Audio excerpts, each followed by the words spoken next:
put on a one-man comedy show for you tonight.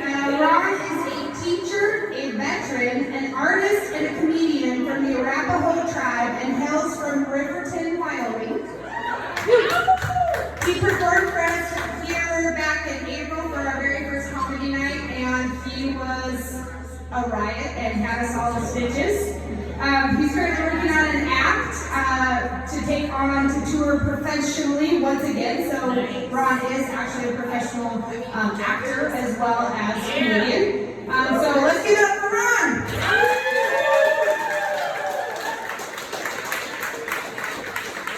All right, thank you. Yeah, thank you, Amy. Hello, Ted Sleep. Hello. My God. Oh, my. How many of you were here when I was here on April 1st? Any of you guys? Yeah. Okay. I think we talked a little bit after the show or something. Yeah. Anyway, it was a great show. I only did about 15 minutes, I think, and I apologize for that because, well, I didn't want to hog the microphone. There were two other guys here, and anyway, so. Let me pull this a little closer here. I'm putting together an act, and so I have a list that I had a pretty good. I rehearsed it I don't know how many times, 100 times, and then I just kept coming up with shit. And so I just kept writing it down. So I thought, okay, I'm just going to bring it with me so I don't forget any of the good stuff. So it's good to be here. Beautiful and handsome people. I think it's probably a prerequisite to live intensely, isn't it? Yeah. To be beautiful or handsome, which is why I live in Riverton. Not necessarily. Well, somebody's got to sweep the floors. But I live in Riverton, which is why I don't live here, because I'm not beautiful or handsome, and Riverton's not so much a town as it is a colony for people like me. But you know, I don't think I'm ugly or anything, but let's face it, in the world of comedy, I'm no carrot top. So my name, and see, I'm learning sign language because I have 2 deaf kids in my class, and I'm mostly deaf myself. So I get by reading lips, and I just started learning sign language a couple of weeks ago. But my name is Ron Howard, so my name is Ron Howard. My sign language name is like this because I was in the military, and that's where I lost most of my hearings. So it's like I'm holding a rifle, so that's how you say my name in sign language, which I think is kind of cool. But you can make fun of my name if you want to, Ron Howard. A lot of people do, and that's okay, I don't mind. But Ron Howard wasn't always my name. I changed it from something that was totally different. I picked Ron Howard because it's a name that everybody can relate to, you know, Opie Cunningham, or no, Richie Cunningham and Opie Taylor. So I say, you know, my name is Ron Howard. Oh, you mean like the director? Yeah, like the director. But my other name, before Ron Howard, my first name was Dixon, D-I-X-O-N, which is a cool first name, but my last name was Cox. So introducing myself to people was very uncomfortable for me and for them. Hi, I'm Dixon Cox. My friends got to where they would interrupt me during conversation just so they could go to their friends and say, guess what I did today? I cut off Dixon Cox. The only girlfriends I could get were sluts because they were the only women that didn't mind saying, I like Dixon Cox. I can't get enough of Dixon Cox. It's a pretty good porn name, though. Any of you guys here from 10 Sleep thinking about getting into porn, that name's not copyrighted, so you know you can use it. You look like you could be a porn star. You know, so feel free to use that name if you want to. I love a good clever porn name. You know, what's another? Oh yeah, here's one. Dick Liquor, L-I-Q-U-O-R. Dick Liquor. Or Peter Liquor, which is L-I-Q-U-O-R. I don't know, play with it and see what comes up. Okay? It would be cool though, if you were to take that name, you know, Dixon Cox, and I was watching a porn, like a crime drama porn, Testicular Homicide, starring Dixon Cox. That guy was intensely, he saw my show. Good luck. Yep, all right, good luck. Oh, I'm already having a good time. You know, you guys are a really good audience, and the last audience when I was here was really good. Made me feel really comfortable. But it makes me nervous when I go to other places around Wyoming, because Wyoming is a very red state. Redder than the devil's dick, if you ask me. And so I can't make any political jokes, because in a conservative state, those guys don't have a very good sense of humor. But on the other side of the aisle, you can't say like a racist joke, or a racial joke, I guess I should say, a racial joke, or a sex joke, or a gay joke without the left getting really pissed off. But I feel like I'm among friends here when I say, I think we can all agree that both sides are pussies, and let's just have a few beers and have a good time. All right, thank you. Yeah, somebody's going to kick my ass in the front. That's okay. Anyway, I'm sorry about the rain. I was hoping we could do this outside tonight, but it started raining. That's my fault. Because when we got here, there was music playing and I started dancing. And then the fucking clouds came. And I was like, shit. Anyway, I'm sorry. That's my fault. How about William? Give it up for William. This guy. Next time, I'll open for you, okay? This guy was a phenomenal musician. I was blown away. Yeah, thank you. Yeah. Anyway, speaking of bad weather, I don't know if you guys heard about this or not. There was a tornado that hit the reservation a couple of days ago. Did you guys hear about that? It did $20 million worth of improvement. Isn't that amazing?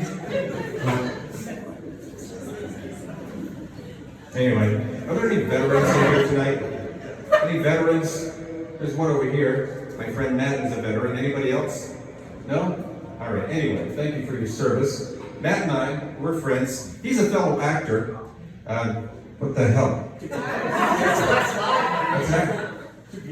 Oh, I'm deaf. I can't hear shit anyway. But if it sounds good to you, if you guys are good with it, it was just like, I'm flying in an airplane and somebody opened a door. Anyway, so my friend Matt here, he's an Army veteran. He and I have acted in several plays. He's also a musician.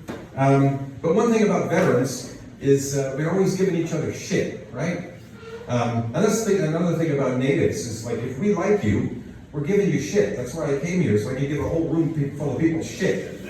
The thing is, when I get around other veterans, it's like my favorite fruit is bananas. I like to eat bananas, but I can't eat one without these guys making it sexual, right? So around him, I had to figure out a way to eat a banana that wasn't sexual. So what I do is I put it in the blender and I mix it up and make a paste, and then I put it between my fingers and I eat it like this.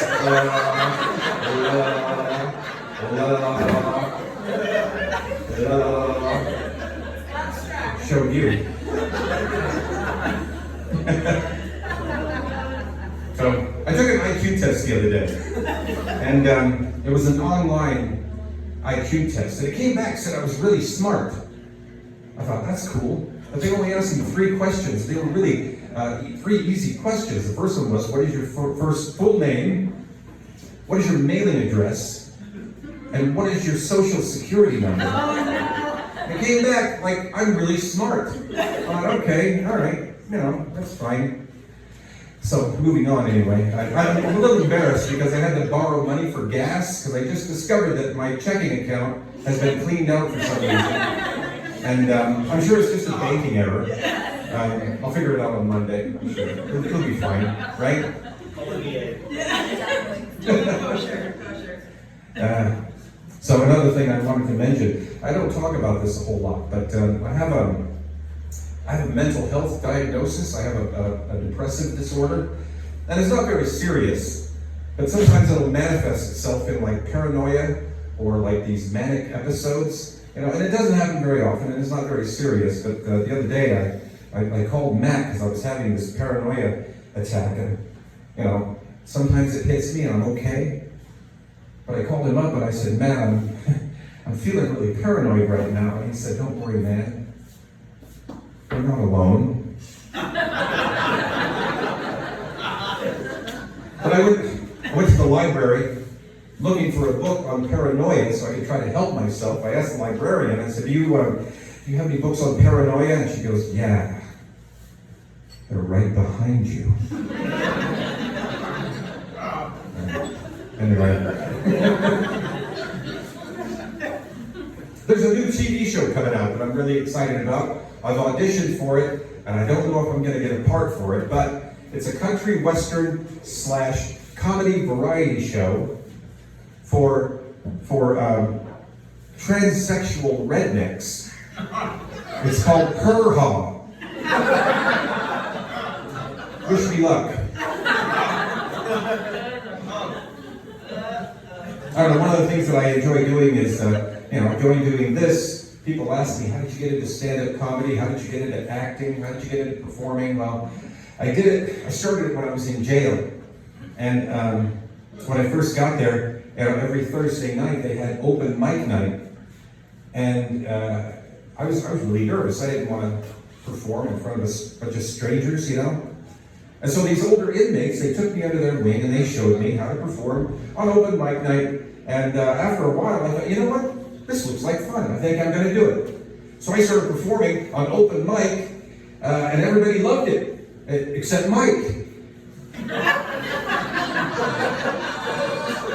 Yeah, that takes a second to soak in.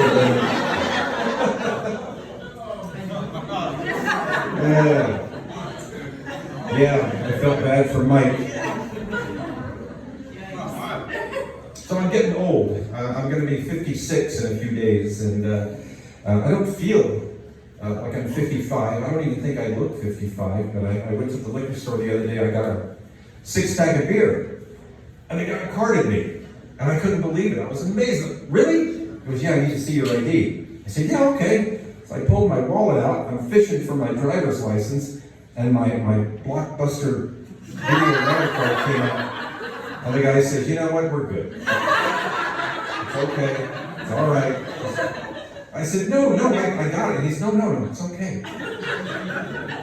Do you need help across the parking lot, sir?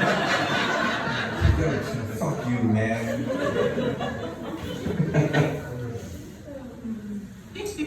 I read something disturbing yesterday. Heart disease is making a comeback.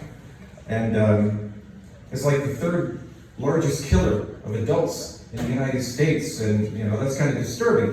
People aren't exercising, they're not, they're still smoking, they're drinking. Wait a minute. Okay. But yeah, heart disease is a very serious condition. I think I've come up with a solution, though. I think there would be much fewer people with heart disease in this country if we could just normalize the surprise party, right? Surprise! No? I actually rehearsed that one for a while. All right, let's mark that off the list. Now, I was saying earlier that a lot of the jokes that I tell are offensive.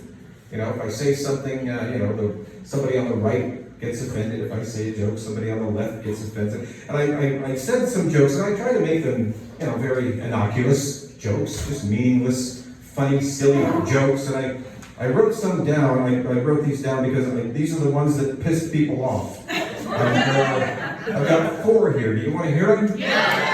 Okay, I was hoping you would say that. So I've got 4 here, and then you can tell me yes, they're offensive, or no, they're not. Okay, so here's the first one. What's the difference between a cop and a bullet? when a bullet kills a black man, you at least know it's been fired. Yeah? Yeah, as a good thing? Oh, yeah. I like this guy. He's a good critic. All right, so here's the next one. And this one, I didn't think this one was offensive at all. But I said, as a Native American, I'm going to run for tribal council. And I'm going to run on the platform that if elected, I'm going to build a wall around Ethity and make the Shoshone tribe pay for it. Okay, everybody laughed at that. You know who laughed at that joke? The Shoshones and the Arapaho people all thought it was hilarious. The non-native people were really pissed off about that joke. And I don't understand why. Ron, quit being such a divider. You're a community leader. Be a uniter. I was like, I am, again. As a Native American, if I'm giving you shit, I love you. Yeah. So, non-natives don't understand that. But anyway, I'm glad you guys got it. Thank you. Here's another one. So I was driving down the road one day. There was a hitchhiker, and so I pulled over and I picked him up. He got in the car, and as I'm driving down the road, he says, "Aren't you afraid that you'll someday pick up a serial killer?" And I said, "No." He said, "Why not?" I said, "What are the chances that there's going to be 2 serial killers in the same car?" He said, "You can just pull over here. I'll walk to Seattle. Thank you." Well, was that offensive? I thought that was really goddamn funny. All right, here's the last one, and this is my favorite one. Ted Bundy and his girlfriend are walking into a forest. As they're walking in, the trees start getting thicker and it's blocking out the sun more and more. And his girlfriend's looking around as they get deeper and deeper into the forest. She says, "Ted, these woods are kind of freaking me out. I'm getting scared." And Ted Bundy says, "You're scared? How do you think I feel? I gotta walk out of here by myself." Yeah, no? All right, thank you. He's writing it down. Gotta tell my girlfriend that one.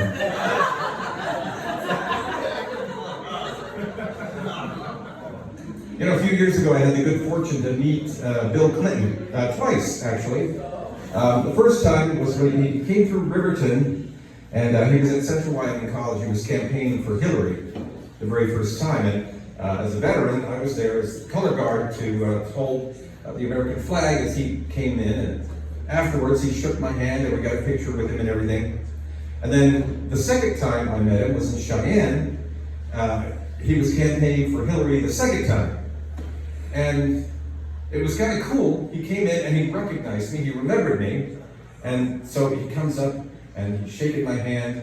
And as I'm shaking his hand, I'm wondering, is this the same hand that touched Monica's titty? So I grabbed onto it a little bit and my middle finger started doing this. Trying to get some of that Monica stank on me, You know what I'm talking about. Yeah, all the guys here is like, yeah, man, I'm envious of you bastard.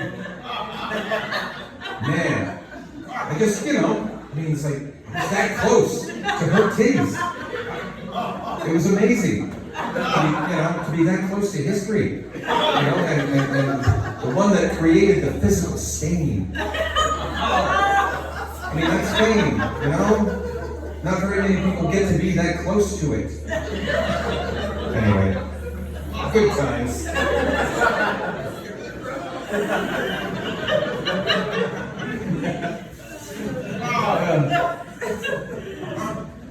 I like things that are ironic.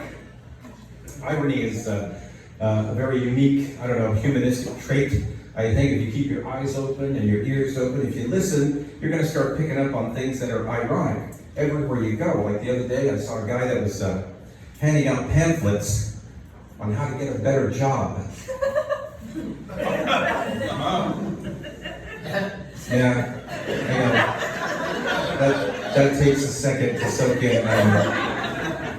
Let's see, what's another one? Oh yeah, and I went to Mass on Sunday, and the priest was telling me that it was a sin to work on the Sabbath while he's on the fucking clock.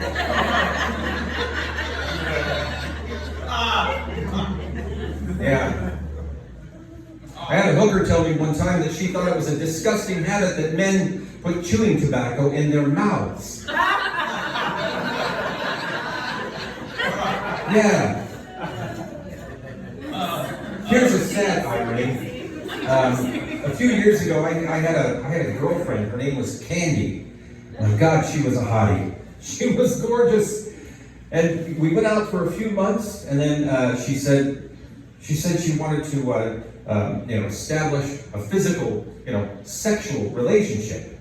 And I said, yeah, okay, yeah, let's talk about it. So we're over dinner, right? As two consenting adults talking about developing this sexual relationship with Candy. And she told me that she preferred receiving oral sex, and that made me sad. I had to break up with her because I'm diabetic.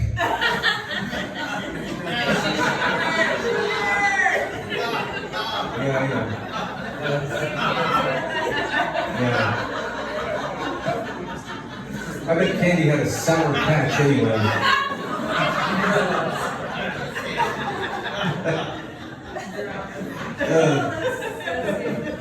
Now these next two things I wanted to talk about real quick, they're not really jokes, but they're quick stories that I wanted to tell because I had this habit of telling people, you're going to regret this for the rest of your life. And the two times that I said it, they regretted it for the rest of their life. The first one was these two women that I knew, Jerry and Sherry.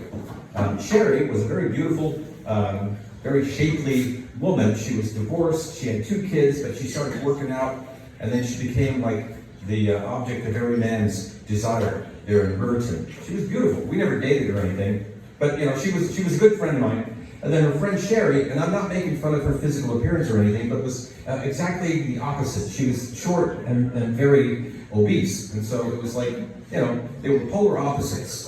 But they were good friends, and they were good friends of mine. And I was sitting around with them one night, having a beer, and this guy comes in from out of town. He's a truck driver, and he's got this motel room across the street. Somehow he ends up at our table. He's sitting with us, and Sherry, she knows she looks good, so she starts like talking very seductive to him. She's like playing with her titties in front of him. And this guy gets like so fucking horny, he's actually making animal noises. He's looking at her going, and I was like really embarrassed for this guy. And everybody else was watching him, and this is a true story. So then she gets him all hot and bothered, and then she says, okay, well, I gotta get up and go to work early tomorrow, so I'll see you guys later. He goes, wait, where are you going? She goes, I gotta go to work. I'll see you later. So she leaves, and he's all pissed off and dejected. And so then he looks at Jerry and says, well, she's not coming back, is she? No, I don't think so. Well, I'm in room like 111 if you want to come and, spend the night with me, Basically, she's gone, you're all that's left. And that really pissed me off. I was insulted by that for her, and then he left. So after he left, it was just like this quiet moment between us. She was staring at her beer, and I knew what she was thinking. And she goes, I think I'm going to go over there. And I said, no, Jerry, please don't do that, please. She goes, no, well, it's been a long time since I've gotten laid. And I said, Jerry, you don't even know this guy, And this is back in the days when, AIDS and all these other diseases were all over the place. And so I mentioned that. She goes, well, it's okay because my tubes are tied and I can't get pregnant. I said, Jerry, that's not the point. It's dangerous, right? So she got up to leave. I said, all right, fine. But you're going to regret this for the rest of your life. Yeah, okay, whatever. So she left.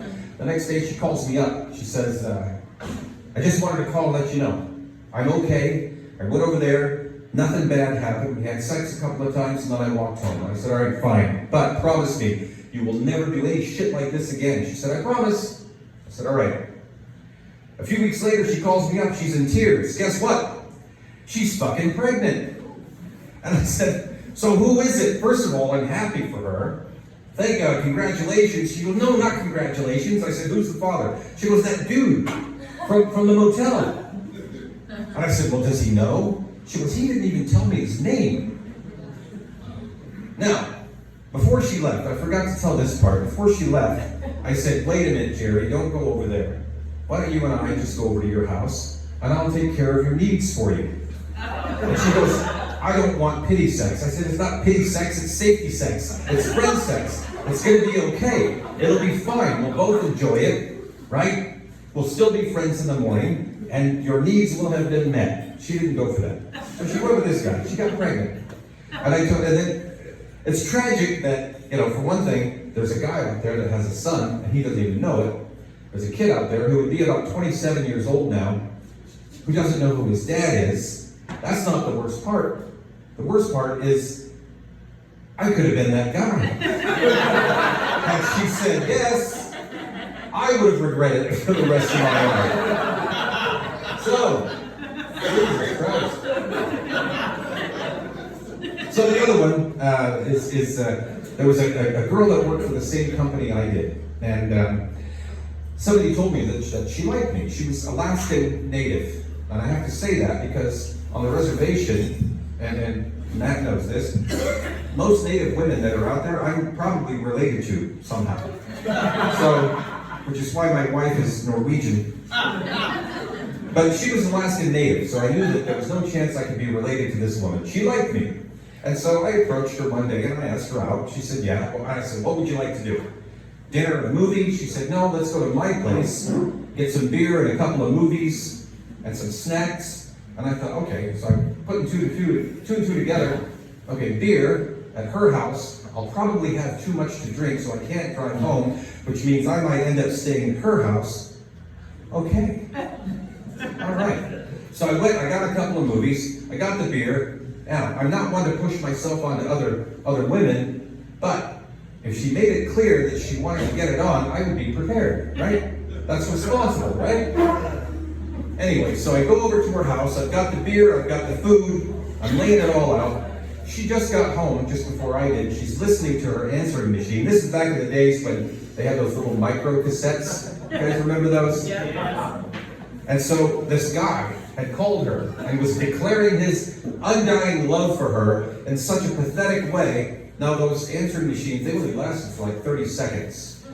And then it would just automatically cut off. So he would call back up and use up another 30 seconds saying, I saw you with the guy and it's bullshit. I loved you from the first time I saw you. And I know you love me too. And we were meant to be together. And if there's a God in heaven, it's like, just shut up, man. He used up that whole micro cassette with his bullshit message. So I'm laying out the snacks, I'm queuing up the VCR. Yeah, that's how long ago it was. Queuing up the tape of the VCR, and I didn't notice this while I'm doing all this. She went into the bedroom, and then she comes out, she's wearing this elegant, evening dress. Very sexy, seductive looking thing. And I said, you didn't have to get dressed up for this, we're just watching movies. And she said, no. And I thought, shit, here it comes. She said, I gotta go to this guy, and I gotta end it once and for all. I said, do you have to look so good to do that? She goes, well, he's gonna be at the bar and I wanna look nice. And I said, this is bullshit. You and I had a date. I'm here. We're on the date. And she says, no, I'm sorry. You can stay here and watch movies. And I thought, this is fucking Twilight Zone. I thought, you gotta be fucking shitting me. And so it's obvious she's gonna leave. And I said, look, this guy sounds dangerous. He sounds desperate. I was gonna treat you nice. I was gonna enjoy your company. I got beer, I got food, I got movies. The Maltese Falcon and E.T. That's what we're gonna watch. And she's in this spot, I know I'm gonna leave. Just how do I do it without pissing him off anymore? And she goes, I'm sorry, I just have to go. And I said, you know what, you're gonna regret this for the rest of your life. So she said, yeah, you're probably right. She left, so I grabbed all my shit, I went home and I drank the beer, got drunk. The next day, her mother calls and says, "Have you seen Lori?" And I said, "No." I said, "She pissed me off last night because her and I had a date." And her mother said, "Yeah, I know." She was all excited about it. I said, "Well, she left me for some other dude." And I said, "No offense, but your daughter's a bitch." And she said, "Yeah, you're right, you know." And I said, "Look, I hope she's okay. If I hear from her, I'll call you." She said, "If I hear from her, I'll call you." And I said, "Okay." So 2 days go by, still nobody's heard from her. I finally get a call from her mother. She went with this guy, he took her out to the middle of nowhere, and somehow, I'm still trying to figure this out in my head, he pushed her out of a moving vehicle, and she got a compound fracture in her femur, right here. And he just left her there. She was there for like 5 or 6 hours before somebody found her, and you know, she almost bled out. They finally got her to the hospital. She was unconscious this whole time. She didn't have her ID. And it was like 2 or 3 days before she was able to wake up and tell people who she was. Anyway, so I went to the hospital, and I said, "I fucking told you so!"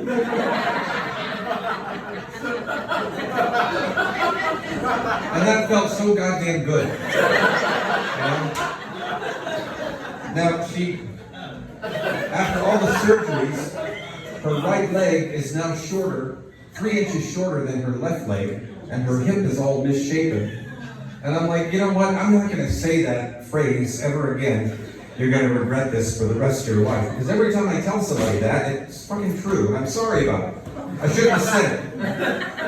I don't know. Nowadays, I just, if I want to say that, I just shake my head and then just let them go fuck up. And then just, you know. Anyway, so that wasn't really a joke. It was just a story I wanted to tell. If I start to say that to any of you, I want you to punch me in the mouth. Okay? Please. If you're doing yourself a favor.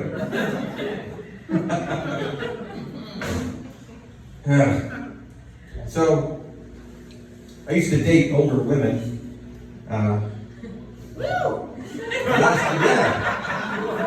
Did I hear a cougar roar just now?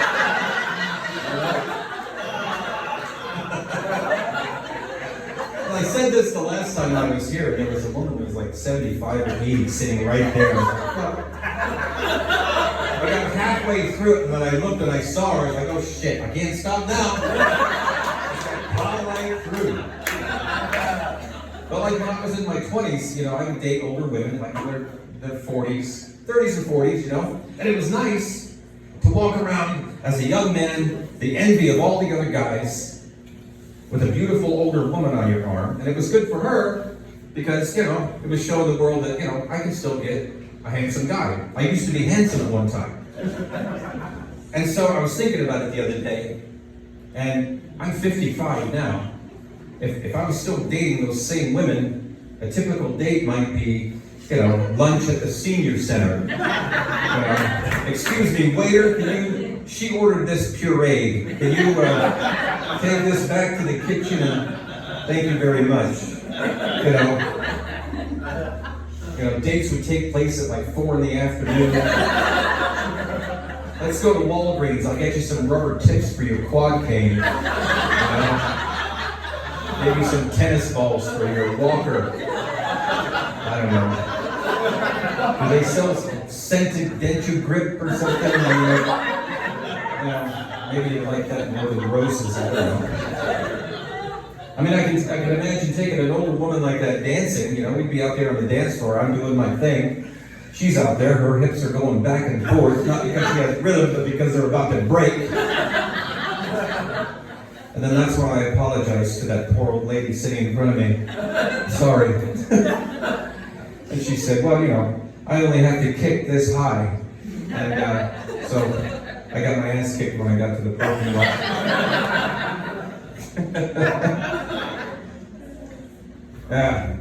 You guys have Mormon missionaries here in town?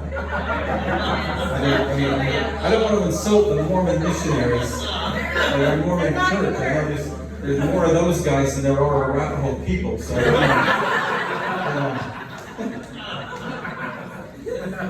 it's just, they come to my house sometimes. Like the other day, I'm coming home from work and I was tired. and screaming kids all day, and my head was killing me. I'm pulling up to my house, and there's like 2 Mormon missionaries walking by, and I thought, if I pull into my driveway, they're gonna want to fucking talk to me.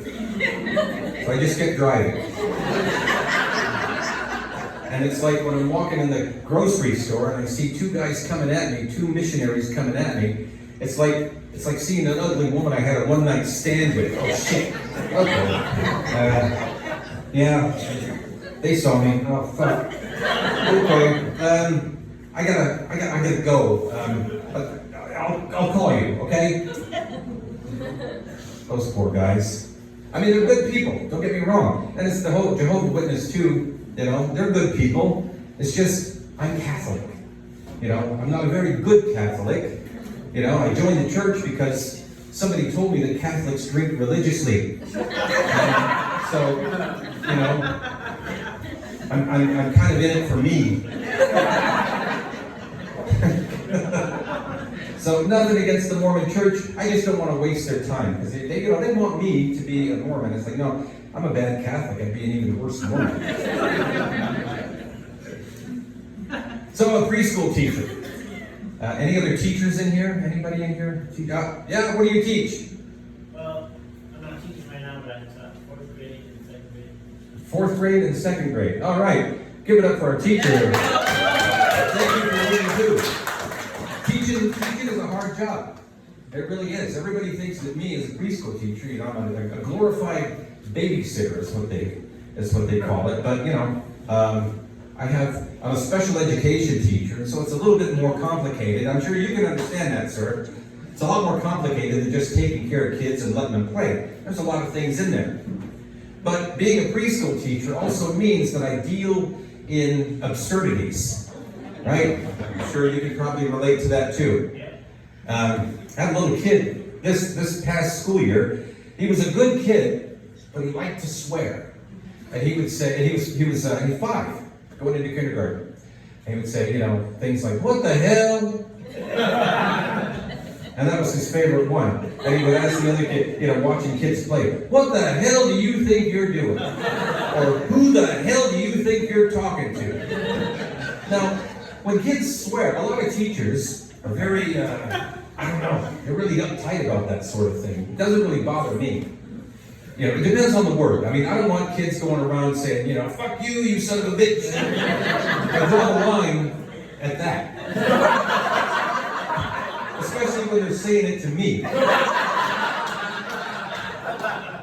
But he was, "What the hell? Who the hell do you think you are?" He got up to leave the classroom one day, and I said, "Where are you going?" "To take a shit." Okay. So I go to his mother, and I tell her, I say, this is what he's saying, "What the hell, I gotta take a shit." She goes, yeah, that sounds like him. And so it's obvious she doesn't have a problem with it. So I go to him, and I said, let's call him Jimmy. "Jimmy, your mother doesn't have a problem with the words that you use, and actually I don't either. I don't have a problem with it. But I want to ask you not to say those words around your friends." And he says, "Why?"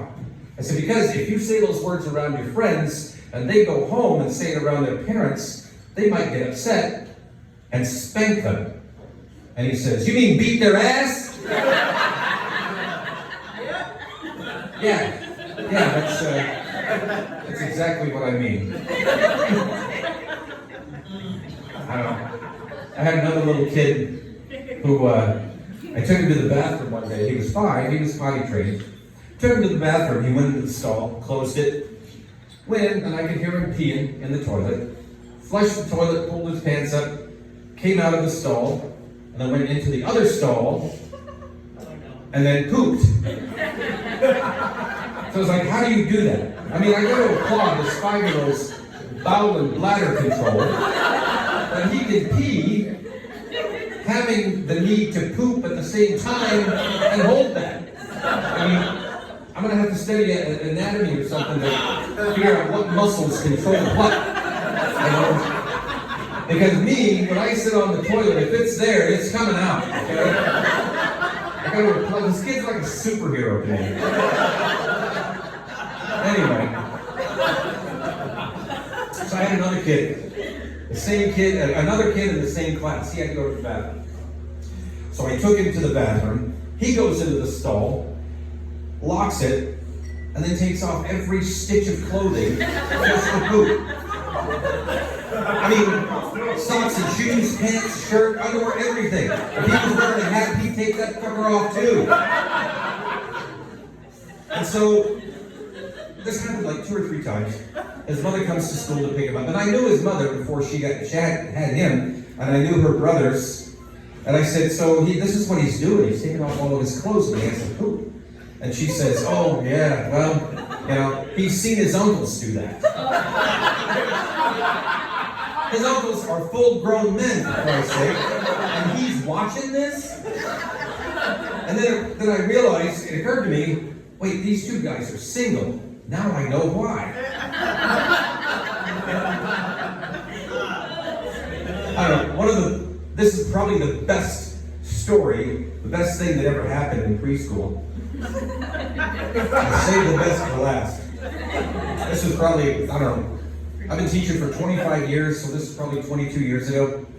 I tried to teach lessons in a creative way. And so it was Fire Safety Week, and so I ordered a fireman puppet and a Dalmatian puppet. And I wrote a little puppet play, a script about 15 minutes long. And then so I even had like a puppet theater with a stage, little curtains that would go back and forth, And so I put the table out, put the stage on the table, and I put paper in front of the table so that they couldn't see underneath. And then I put paper from both sides of the stage all the way to the wall so that they couldn't see as they were coming in behind the stage. They couldn't see what was in front of the stage. They couldn't see anything. And I was back there. I had some really cool pre-show music playing. And here come the kids, right? There were 4 classrooms coming in. And I had one kid, his name was Dane. He was a little pain in the ass. And he loved misbehaving. He thought that if he misbehaved bad enough, that I would call his parents to come and get him because somebody told him that. I said, no, that's not how it works. So he comes in, and I could hear kids talking. Who's back there? Who's back there? And then Dane, oh, it's Teacher Ron. Teacher Ron, hey, Teacher Ron. I'm like, fuck you, you little kid. And he kept saying my name over, that's Teacher Ron back there, that's Teacher Ron. Finally, one of the other teachers finally said, Dane, shut up. And so it was time for the show to start. So I get my fireman puppet, my dog puppet, and my voice is such that I can't really disguise it. So what I did was I gave this fireman a wee bit of an Irish accent. And I gave the dog kind of a redneck Southern accent, like this. So I'm doing my story back and forth. If you ever do this, don't write a puppet story for more than 5 minutes because my arms were fucking tired. I mean, this guy's playing guitar for like 4 hours before I came on, and he's fine. Me, I'm like this. I'm like, Jesus Christ, man. Now I know how he felt.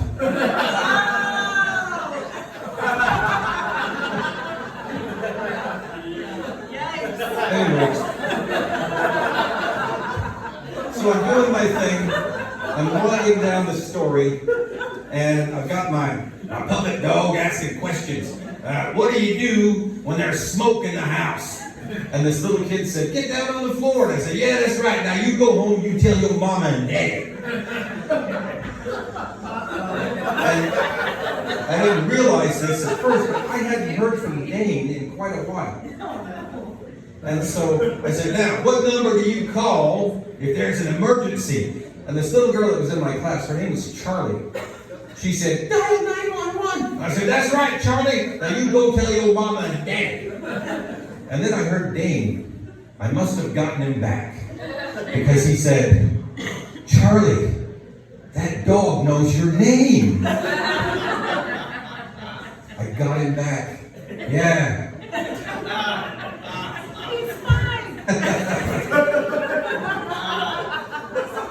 I don't know.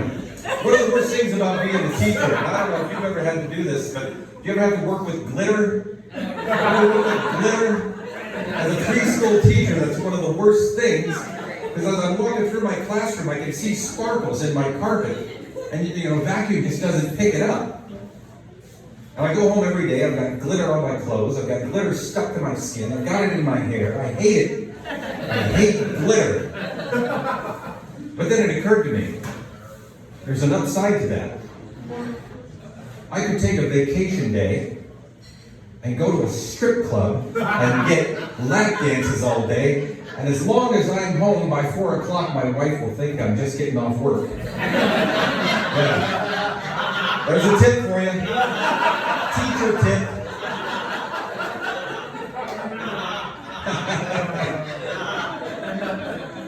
Yeah. So I'm Native American. I'm very proud. Arapaho, and there's a lot of things about being Native that are exclusive to us that a lot of the outside world doesn't hear, and that's some of our I guess jargon or slang.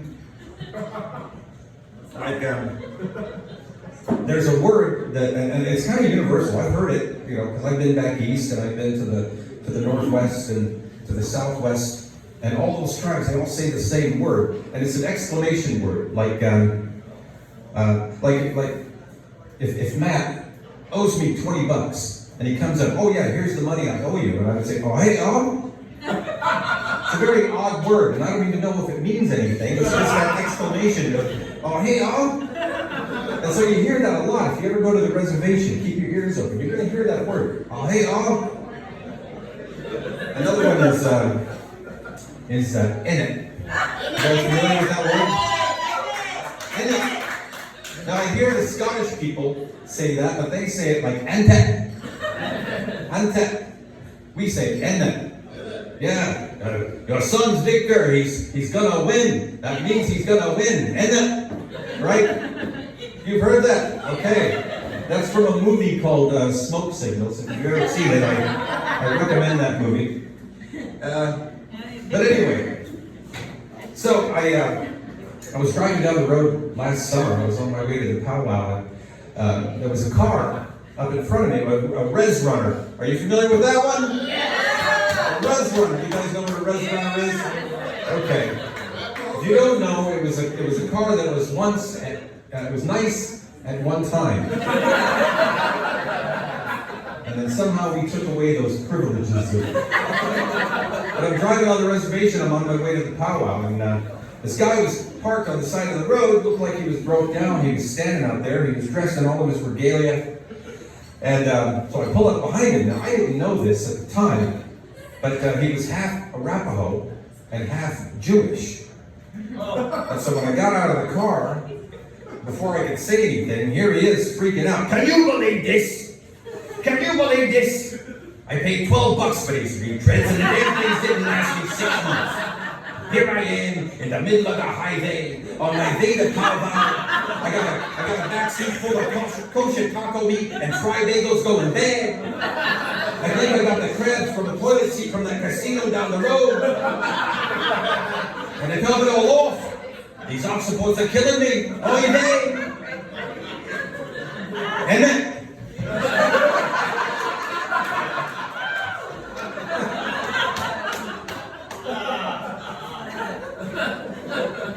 So yeah, the classic res runner. My first car was a res runner. Can I ask you back there, did you ever have a res runner? My dad did. What was it? My dad did. What kind of car was it? It's some beat up car. A Pinto. Okay. Yeah, Pinto. Yeah. Those came out of the factory as res runners. So my first car was a classic res runner. It was a 1963 Dodge son of a bitch. Went from 0 to 60. My windshield was just a piece of saran wrap that was duct tape attached to the front. I couldn't open the windows though; they were painted shut. I don't know. I love that car, but after 800,000 miles, I thought, okay, it's time to sell it. Get a new one. So I sold it.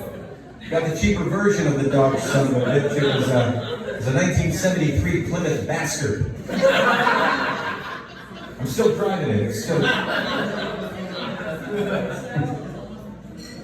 So I'm going to teach you guys a couple of words in Arapaho, okay? And are you a Arapaho back there? Navajo. Navajo. Okay. All right. I don't know any Navajo words, so maybe you can teach me. But I'm going to teach you a couple of Arapaho words, okay? Now, I'm an Arapaho man. If I'm saying hello to other men, it's habat, okay? So if I say hello, habat to you, you say right, exactly. Okay, now to women, it's different. Okay? From man to woman, woman to man, or woman to woman, it's dos. T-O-U-S is how it's pronounced. So if I say dos to you, you would say dos. Very good. Okay. So that's pretty easy. Habat, dos. Okay? Now that's problematic when you go into a Mexican restaurant. Because I was in a Mexican restaurant, my wife and my kids and my in-laws, there were 6 of us, were waiting for the Mexican hostess to come up. And as she's coming up, I can see her coming up, and then this Arapaho woman came in behind me, and she tapped me on the shoulder, and she said, dos. I said, dos! Right when the Mexican hostess said, how many? And she said, 2. She goes, I see 6. I said, no, I was saying hello. And she said, no, hello is hola. I said, no, I was saying hello in Arapaho. She said, no, you said 2. And I said, no, I said hello. She said, that's hola. I said, oh, fuck. And so we're going back and forth. And she said, no, it's 6. I said, I know there's 6 of us. Yeah. And she said, not hola. And I said, no, what? Finally, she says, orale, vato. My feet hurt, and I don't feel like fucking around, so follow me. It was like, it's like there's racial tension between the natives and the Mexicans, and white people weren't even involved in that, so. I mean, you don't see that every day, right?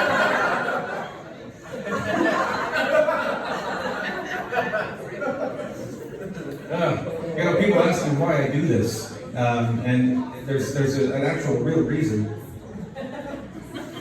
Not only is it a lot of fun to sit and engage with people, but when I was a kid, I had a really bad speech problem.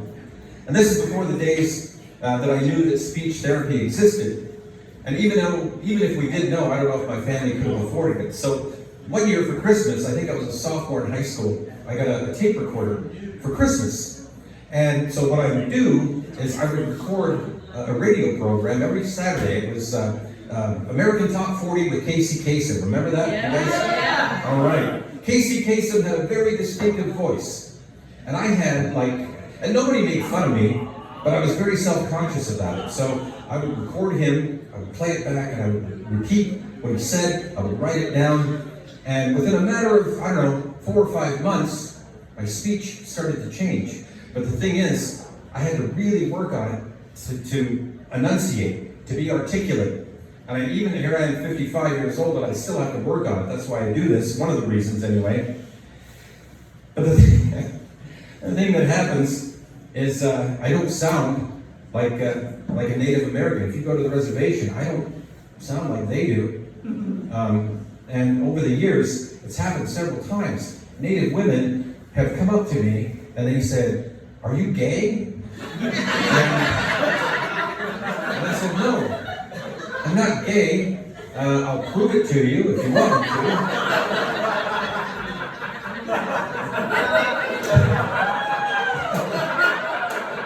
And I was willing. I was the little engine that could. But I never had any takers. The thing is, I would ask them, why do you think I'm gay? And this was their response, and I got it more than once. They said, because you talk like a white man. Now, for one thing, Casey Kasem was not a white man. But I know what they were saying. I understood why they were saying that. But it doesn't make any sense. Just because I talk like a white man doesn't mean I'm gay. So, all you white guys in the audience,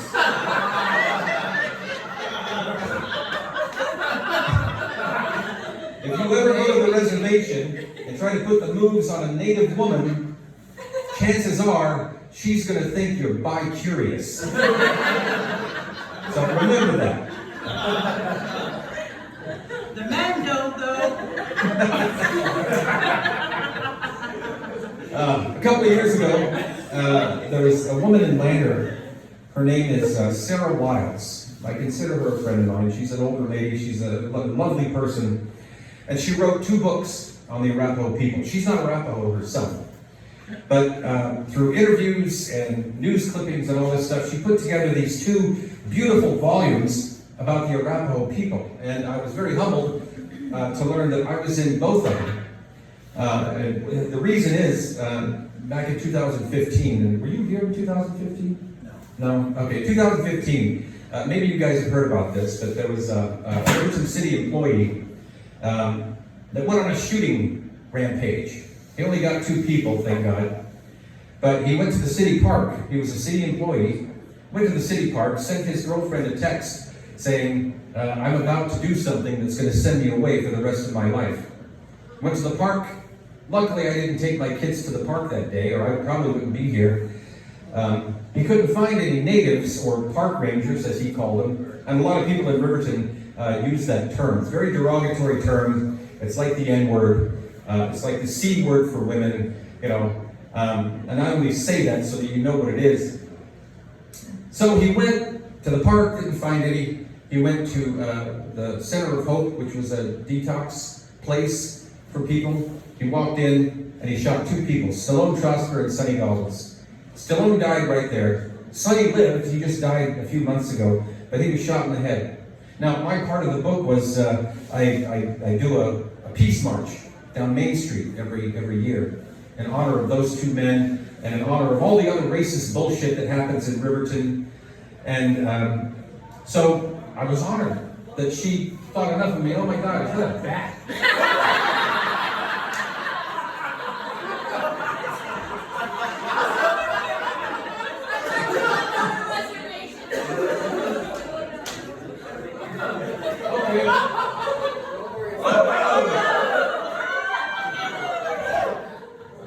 Shit crazy. All right. Hey, get the fuck out. I'm doing a show.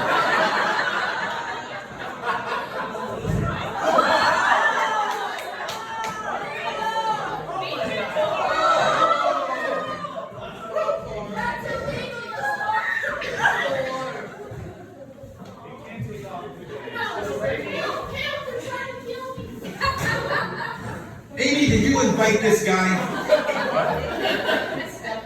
Where is it? There he is. Oh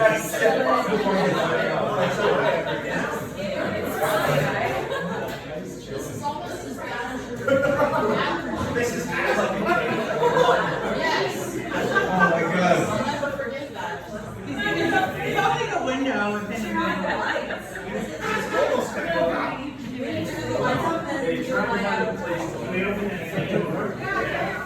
All right, that reminds me of something. While we're dealing with this, I'm going to tell this story. A few years ago, I auditioned for NBC. It was the very first. It was going to be the very first Native American sitcom in television history. And I went to the audition. There were about 60 people there. And out of the 60 people, I was one of 3 that got chosen to go to New York to audition for, and I was like, okay, I'm this close to making it to this TV show.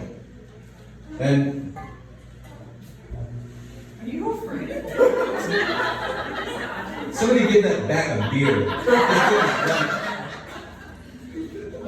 I know, I feel bad for him because I know he's scared. There he is. Okay, he's perched up there. He's just going to hang out for a minute. Okay, you want to watch the rest of the show? Okay. All right. And so I was one of 3 out of the 60 that was supposed to go to New York. And I performed at a place called the Comedy Works, doing stand-up comedy plays where like Louis Anderson and Jerry Seinfeld and all these huge comedians had stood on this stage, and it was amazing to be there and to be chosen. And I was going to go to New York and do this thing, but the only thing is, It was September 11th, 2001. We went ahead and did the audition, even though we knew it wasn't going to happen. So I made the joke for the longest time that Osama bin Laden fucked up my show business career. Much like this back. Show business career.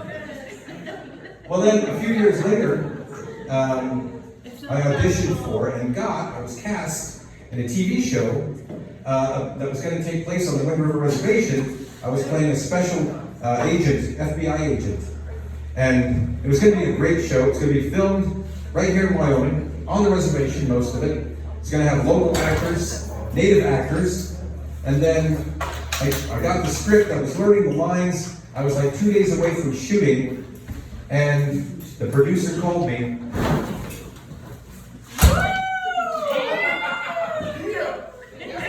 It's beautiful. That reminds me, Katie did me a favor. Katie was showing me where my spot was. We went outside, and Katie says, "Oh, XYZ." It's like my zipper was open. And she was trying to tell me. So she opened the barn door once again.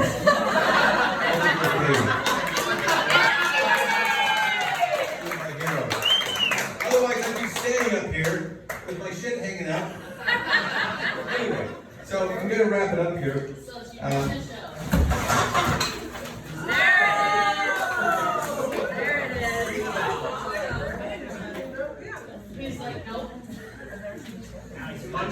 So anyway, so to finish off this story, I was cast in this TV show, and I was looking forward to it. We were just a couple of days from shooting, and the producer calls me up, and she says, the show is being canceled. What happened was, the Arapaho tribe was throwing all kinds of money into this project. It was going to be on Amazon Prime, and I was like, I'm going to make it. I only had to drive 5 minutes from my house to shoot. That was so cool. I was so happy.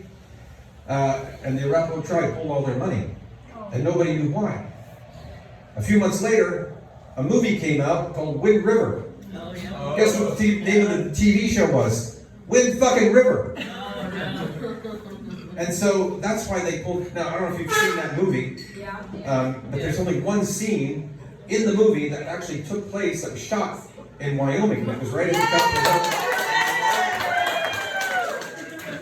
He must have thought my show sucked. Goodbye, man. So that's why they pulled the money. They pulled their money and put it into this movie. And I was really upset about that, because it's like, first Osama bin Laden fucks up my show business career. Now my own fucking people have done the same thing. And so I'm still working on it though.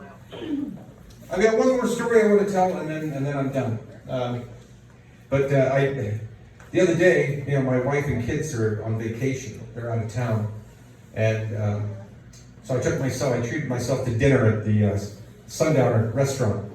So I went in, had dinner, paid my bill, went to the urinal. I was taking a leak, and right in front of me, right on the wall, was a message, and it said, "For a good time, call Donna, 240-1089.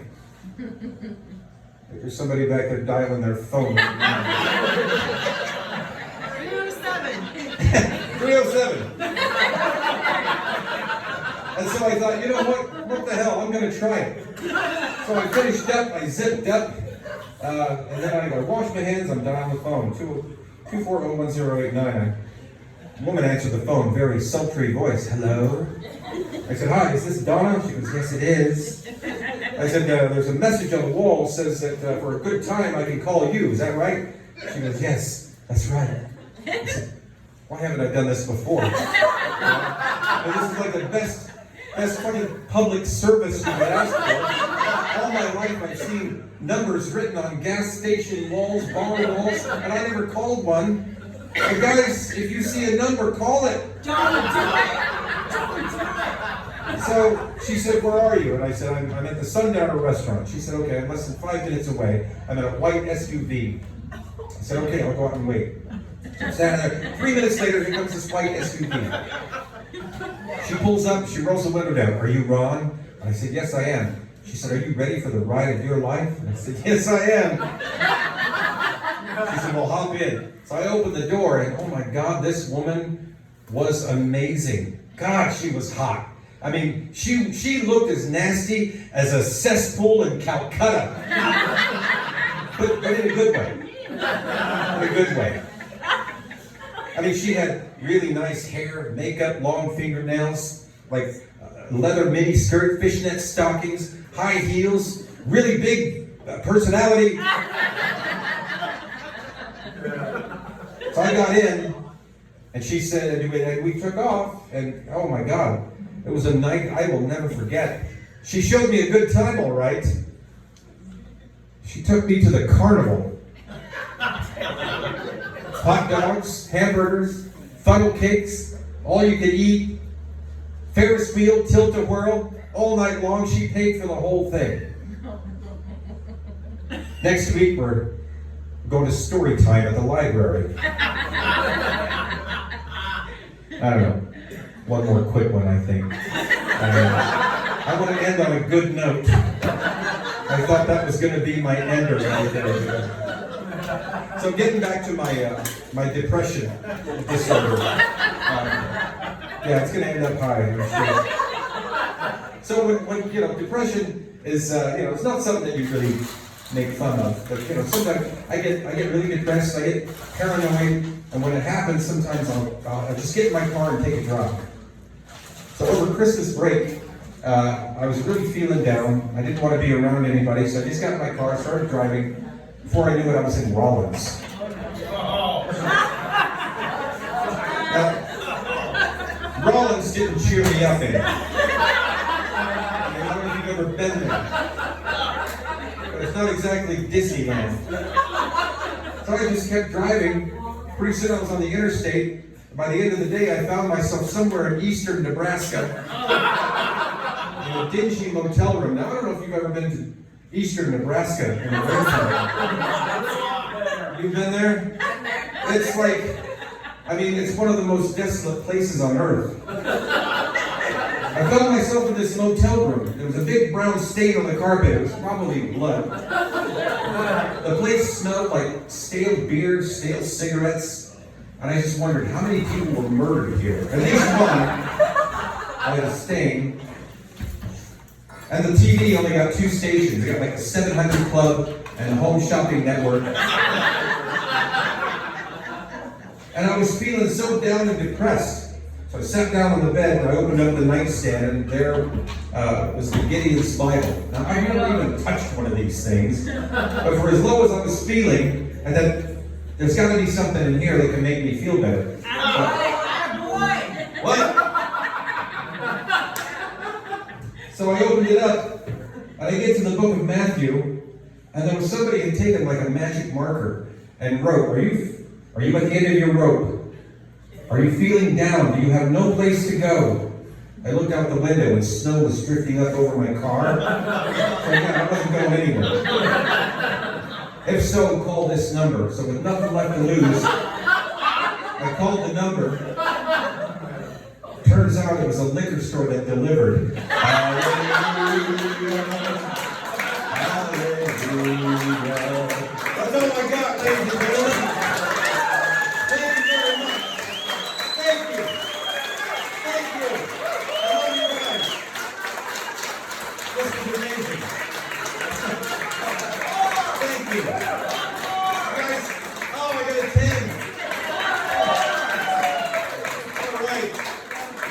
Well, you guys enjoy the rest of your evening, and I hope I can talk to some of you guys. I'll be here for a little bit longer. Thank you.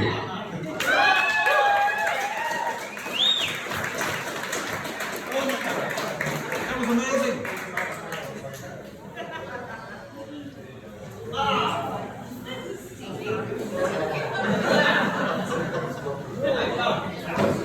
Thank you.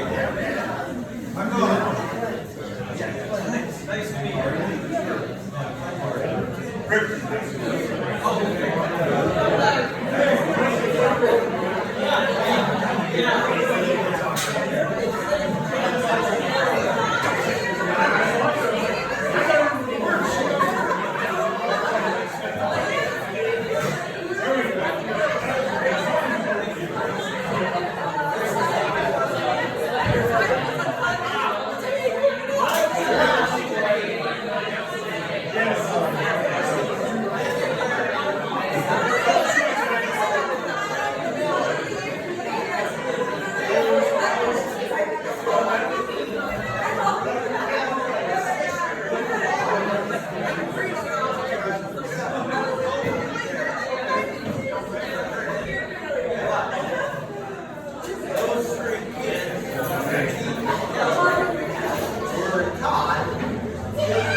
See in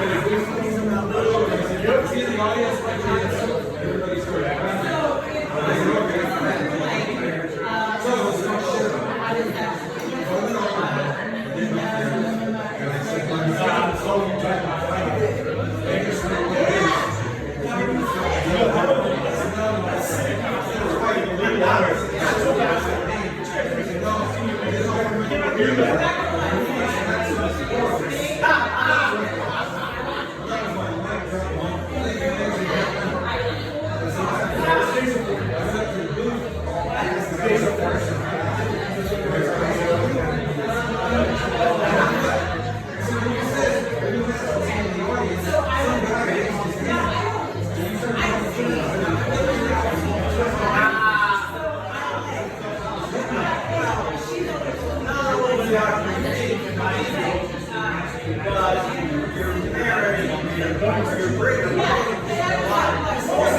That goes in 10, by the way.